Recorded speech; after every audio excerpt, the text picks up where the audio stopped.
Okay. Hey, and welcome back. For those of you who don't know me, my name is Nicole Elise. I don't know why it made it seem like I don't know my name. Anyway, I'm Nicole Elise, and this is new to me, y'all. I don't know how to be like, hey, what's up? Welcome to my YouTube channel. I don't know, look, today I just want to share the books that got me back into reading because, in all honesty, I want this to be more of a book channel, the books that I read, and, possibly writing channel, and, some vlogs of my day to day, but more so concentrated on books, book reviews, things that I write, sharing poetry possibly. So that's why today I'm doing a video of the books that got me back into reading, because I have never really been a reader. I was always more so a writer. And with that being said, it's hard for me to find books that I enjoy. So about 3.5 years ago, I started looking into books because as a bus driver, you can't really be on your phone. So usually when you see a bus driver and they're on their break, you will see them with a newspaper in their hand. So not always anymore. Usually we'll get out of the bus, we'll get on our phone or whatever. But when I started reading, I was working a third shift, so I didn't feel comfortable getting off of my bus to look at my phone and things like that.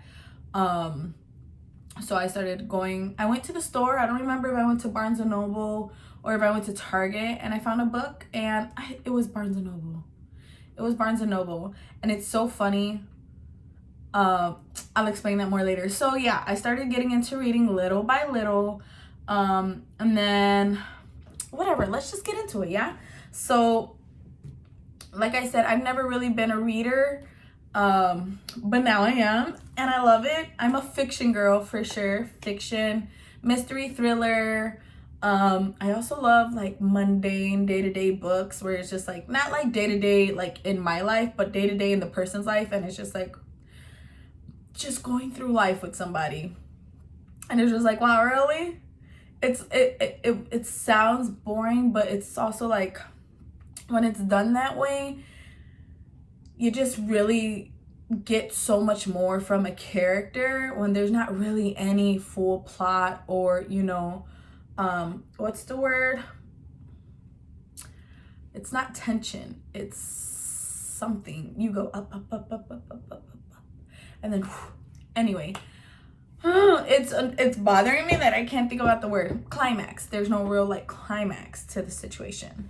So I love those books like in between, my other books, and poetry books, obviously. Like, I'm not obviously to you unless you're family or friend, but obviously poetry books to those who are family and friend.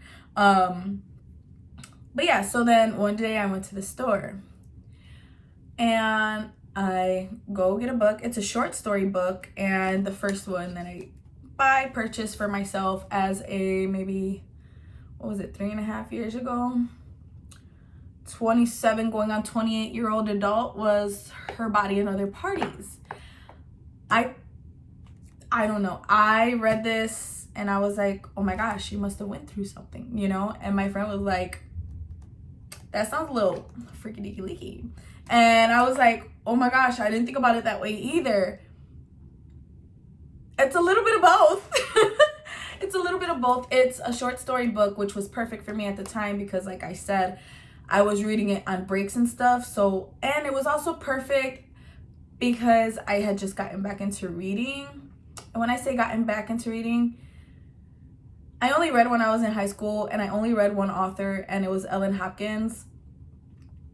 And I only read about 3 of her books. So when I say gotten back into reading, I don't say with like a whole bunch of depth or anything. Like, I just picked up a book and read. But it was good to start my reading journey because when I was only really reading it on breaks and on my lunch or something, so a short story would connect me to a character, get me involved in the story, and then it would be done. not all of them I like that way. Some of them I wish lasted longer, but this was definitely it. There's it's I don't know how to explain the collection. Oh my gosh, hold on. Hold please. So I wrote down, because I'm no, literary student, to know like how to describe books well yet. Not saying that I'm gonna be a literary student. Maybe one day, I wouldn't mind it, but this one I know for sure is fiction, but I don't know specifically. Psychological fiction. And then my favorite book out of this was, or my favorite story was, Real Women Have Bodies. There was many other stories that really kept me like on the, like, I really enjoyed reading them. And then there was other ones where I was like, I don't get it. Like, why did it end that way or whatever, it kind of left me hanging. But I now know that like not all short stories are for everybody, but the best thing about short story books is that more than likely you're gonna find one or two stories that really hit you. But I don't even know how to explain this book. It's about a lot of different scenarios of different women who go through life differently. Wow, Nicole, your vocabulary has expanded so much since reading. Ooh. But it's really fun. It's really interesting. There's one called Body Count, and it talks about a woman who, like, there's this, massive disease. This is before, COVID and stuff, but like there's this thing, and she's kind of become this like safe haven once in a while. Like, people stumble upon her home and like she shelters them or whatever. But then like it talks about their encounters together. Let's put it that way. It's called Body Count, so I'm gonna leave it like that. And then my favorite one was, what is it called again? Real Women Have Bodies. That one is like, I want to say like a magic realism situation. I really enjoyed that one. It's about a girl who, or like it's about this town where girls are like slowly starting to disappear. And that's all I'm gonna say, because I know that starts off in the beginning of the story, but it's such a short story. Like, I don't want to talk about it anymore. Like, I want you to read it if you're interested on your own and go from there. But it was really good. It was well done. And like I said, I think short stories are the way to go for getting back into reading a short story book. I literally just walked into the store and just looked and scanned through everything. Whatever, like, a book, can't judge by book by its cover is a lie. Like, that's exactly how I went in. Like, okay, that looks interesting, and the title really caught me. My little innocent mind thought it was something else. My friend was like, it might be that, it might not be that, but it was a little bit of both. So it was really cool. And there's also like just, it's fun. It's a fun book. So okay, we're gonna end it there. My second book, I walked into Target, I saw this cover, and I was like, yes, I'm getting it, because that's just how I was looking at stuff. And I was like, oh my gosh, this cover is beautiful. This book is so heartbreaking. And this was a debut book by Kate Elizabeth Russell. This was her debut book, but the way she wrote it was so beautiful. But this is such a heartbreaking book. Anybody who's reviewed this book that I've seen has compared it to the likes of Lolita. I never read Lolita, so, and the way they compare it, they're like, this is like the closure of Lolita. But I will never read Lolita because of how they describe it and how they were just like, I didn't feel good after reading it, and I kind of felt better after this. This book is about a girl who was basically groomed, sexually assaulted by her teacher at the age of 15, but she thought she was in love. She thought they were in love. She seemed kind of lost because if I'm remembering correctly, her friend ended up getting a boyfriend, and she kind of felt like she lost the connection that she had, and that was like the only real connection she had. And basically the teacher, I can't remember if he realized that, or like he could just tell like she was a loner and, you know, just in a situation, and he kind of fed off of that. This book is a hard one to read, one you will never forget, and one that I wish I could reread, but I'm not an empathic person. I'm there for people. I love people. I'll be there for you if you need me.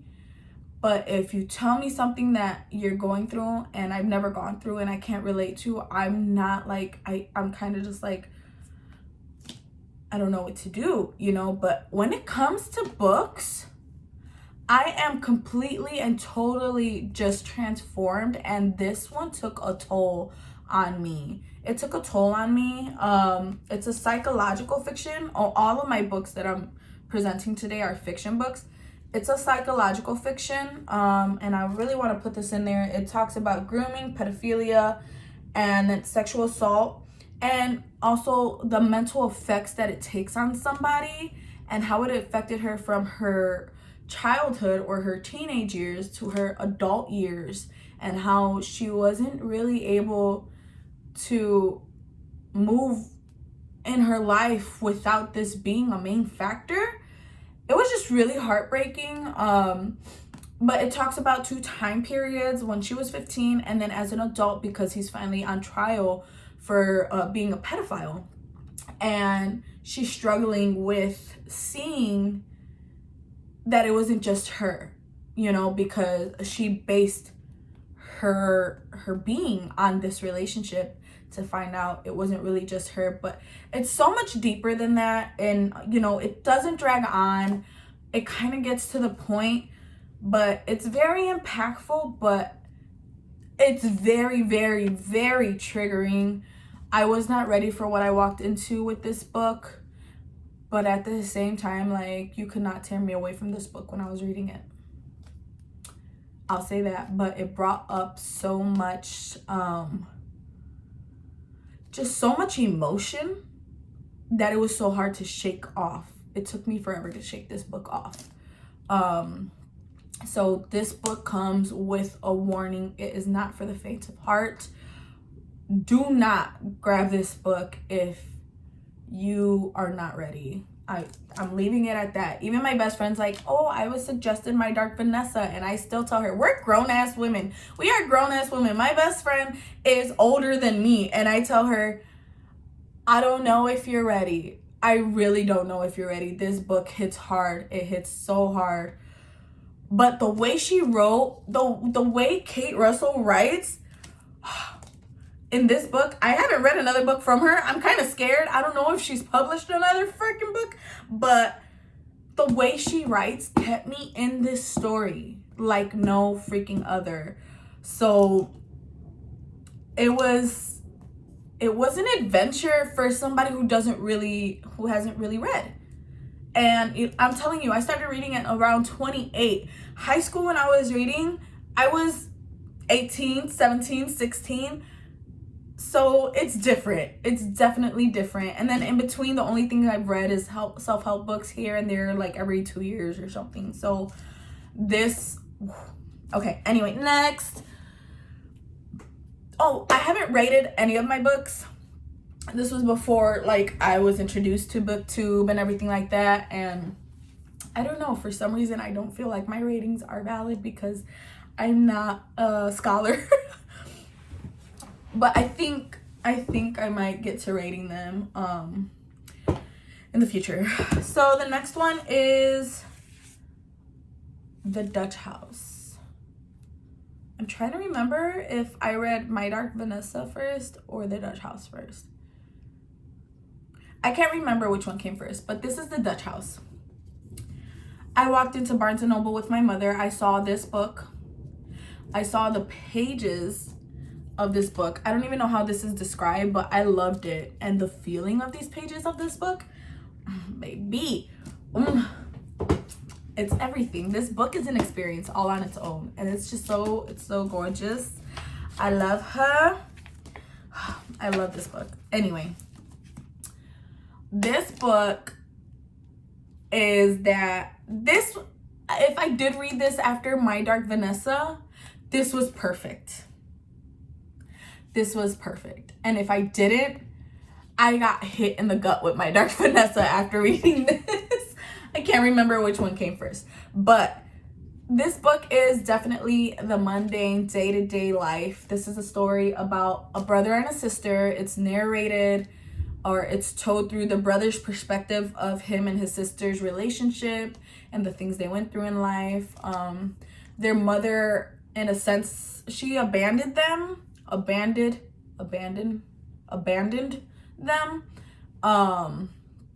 when they were younger to like help people in the world who needed more.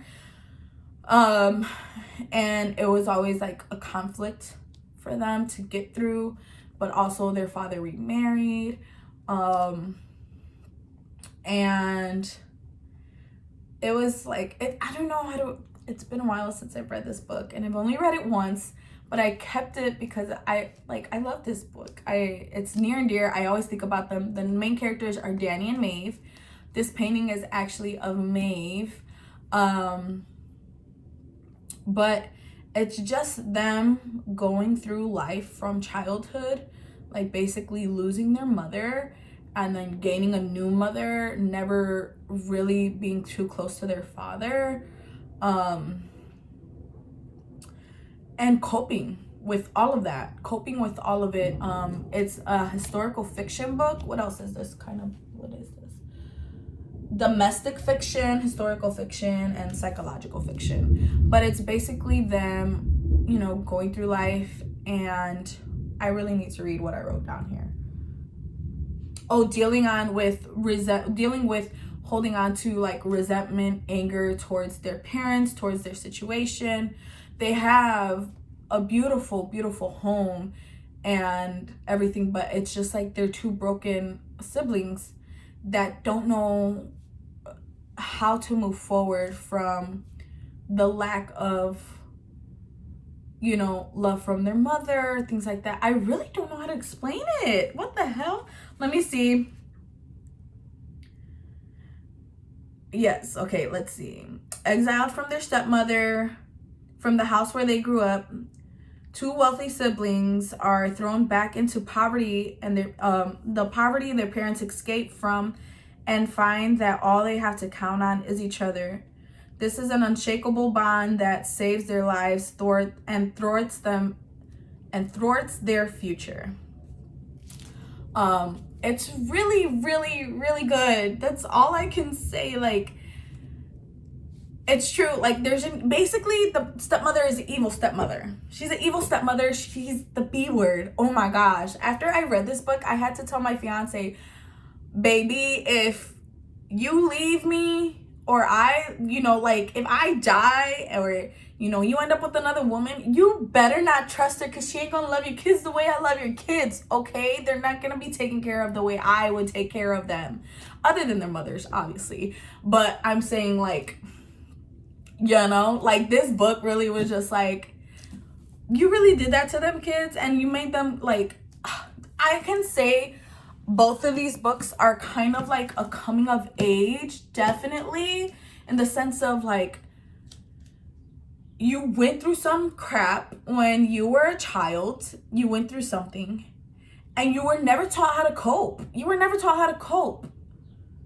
And you are just really figuring this shit out on your own, and learning to let things go, and learning to live another day, knowing that you'll never receive you'll never get the full clarity of what really happened, and you'll never really understand why it had to happen to you. That's what these books are. I'm telling you, all of these books that I first read are top tier. They're top tier for me. Have I reread them? And I'm only saying have I reread them because there's books that I reread. I'm telling you, but have I reread them? No. Because they hurt me. But do I think about them all the time? Yes. Has it been 3.5 years and I think about them? Yes. Even with Her Body and Other Parties, all I think about is the One Favorite Story. All the time. I'm just like, what if that was our world? Like, I wish it expanded more, you know? Anyway, next book is Lisa Jewell, Family Upstairs. The Family Upstairs. This is when I actually, okay, so I read my books and I was like, I need more. And I really don't know what kind of book I'm looking for. So this is when I started looking like for book recommendations, and I'm just like, well, what the heck? So then I couldn't really find anything because everything was just, you know, when you search Google nowadays, it's just oversaturated with whoever paid it first to be up first. So it was just like, I'm not really finding anything. I didn't really know how to describe the books that I liked. So then I went to YouTube and I looked up book recommendations, or I looked up book reviews on the books that I've read. No book reviews on the books that I've read. So then I looked up book recommendations, and I'm telling you, I was determined because I started falling in love with reading. I was determined, and I started scrolling, looking through videos. I'm like, you don't seem like my cup of tea. You're too hot. You're too cold. You're warm. Like, maybe not warm, because maybe warm was what I was looking for. But I'm like, you're too like historical. You're too science fiction-y. You're too fantastical. Like, where's the middle man? Then I found Noelle Gallagher. Thank the Lord I found Noelle Gallagher. Because not only did I find Noelle Gallagher, but after the years, she suggested other people. And now I'm finding people on my own. And I'm like, the recommendations are expanding, baby. So I found Noelle Gallagher, and she actually ended up reviewing My Dark Vanessa. She actually ended up reading it. And she had the same experience as me. Like, it was well written. It was a little like, I didn't want to be there, but I had to know how it ended. And I'm glad it ended the way it ended. But Lord Jesus, why did you have to rip my heart out and tear it into pieces and drain all the blood? Like, that's basically. Anyway, she didn't say any of that, but I'm guessing that's how she felt. But that's where this next book comes in, because she ended up like doing a vlog. And then she was like listening to an audiobook of The Family Upstairs, and she was like, it's really good, yada, yada, yada. The way she was describing it, I was like, wow. I think I want that book. So this is definitely like a thriller type story. I think there's, hold on, thriller and mystery. It's about a girl who inherits a home that inherits a home. This girl was adopted, so she became of age to receive her inheritance. It's a home, and then all of these things start popping up about the home. When she first got the home, she was told that like they think a cult had, you know, lived there, because the family that was there were all laid out. Like they couldn't find the kids that lived there. The adults that were there were all in black, all laid out in order. And so it's just like, well, what the heck happened? And once she inherits this home, things and people start coming into play, and the story starts unfolding. So it's really well written. It's not my favorite Lisa Jewell, but I'm telling you, I read about 5 Lisa Jewells ever since this book, including this book. But it's a really good book. It's a really good mystery thriller to start off with when it comes to Lisa Jewell. I think you could really start with any of her books. I just give Lisa Jewell all the credit at this point. But I think you could start off with any of her books and it would be okay. But yeah, it's really good. My best friend, actually, this is her favorite book of Lisa Jewell's. Mine is The Invisible Girl.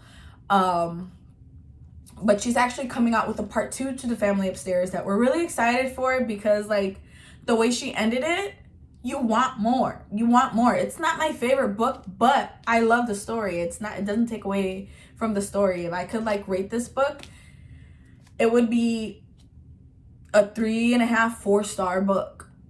But only because there's a couple of her other books that are 5 stars immediately. So yeah, that's The Family Upstairs by Lisa Jewell.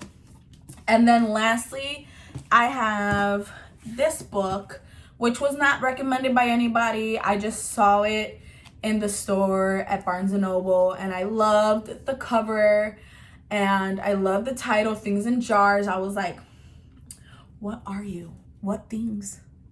There's a mermaid. There's a mermaid. Why are there things in jars when you have just a mermaid? Bro, this book, I was not ready for this book. Oh, the receipt fell out. I bought this book in 2020. I love this book. It's honestly, I bought the audiobook to it.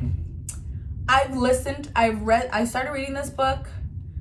And then I finished it with the audiobook. Because this book has a lot of description. I love the description, but reading it kind of like, okay, get to the point. But listening to it, you could speed up the description. I still love the description that it has because it takes place in, I believe, Ireland. It's about this like investigator, private detective type style, Bridie Devine, who was basically an orphan when she was younger, and then was taken on by this gaffer, which is a guy who basically uncovers bodies. And this is back in the day. This is definitely a historical fiction. This was before, like, this is when people were discovering bodies and then just opening them up so that way they could figure out what's in bodies, how the body works, and things like that. So that's what the gaffer did. And she was very young, and she learned all of this with him. So the thing is, this book starts off with Bridie going to inspect a crypt, and all of a sudden there's a freaking ghost. There's a ghost out of nowhere. She doesn't know who the ghost is, but he seems to know her. So she's going on this adventure because she's been hired to find a child, a very, very peculiar child. And because this child is missing, things start happening. Things start happening because of her peculiar, characteristics. But Bridie does not seem to see the things happening around her. She's not big on like folklore and stuff, and there's a lot of like, folklore speaks on this and that. She's not paying attention to that. She's very like, she doesn't believe in ghosts, so she doesn't understand why she's seeing ghosts. People are saying it could be this, could be that, and she's not accepting that because it's just a child. But it's fun. It's a little adventure. There's basically, it's just like somebody kidnapped the child. We got to figure out what's going on, and you get all these different stories, and they're so well done. And like I said, there's description in here, but it's like folklore description. Like, it's the fun descriptions. It's a lot, and thankfully I could see it playing out in my head. But I did need the audiobook for this. But I'm dead ass listened to this book about 5 times, if not more, since I've had it. It's just a good, feel good mystery book. So it's thriller, mystery, and what else? Magical realism. That's where the folklore comes in. And also like gothic settings. That's what I wrote down. But that is the last book that really got me into reading and like really knowing my style. Since then, I've read more books that are mystery, magical realism, a little bit more, short stories. I don't know, like, and the day-to-day domestic. So I would say I am into mystery thriller, magical realism, and domestic fiction. Is there anything else? A little bit of gothic fiction as well. I feel like Family Upstairs was a little bit of gothic as well. Just the way Lisa Jewell describes her houses and this house specifically, and everything that happened in the house, it like definitely turned into like a gothic style fictional book. And then the historical fiction as well, just for like, I really enjoy books that go from different timeline to timeline, and kind of keep you like engaged in the character as a whole. So that is the end of this video. I'm so happy I got to do it. You guys don't know how long I've been wanting to do this video. I actually pre-recorded it and I was just like, scrap it, take it all back. Nobody wants that. Do better. You can do better. Anyway, have a great evening, morning, good night. I really hope you enjoyed this this video, this little book review, whatever you want to call it, because I guess it was more of a review, but I feel like it gives you a little bit more insight into like what I'm gonna be bringing to the table as far as books go. So, but that's not all. Like, there's more books, it's coming, baby, it's coming. So just keep watching. Have a good one, take care, love you, bye.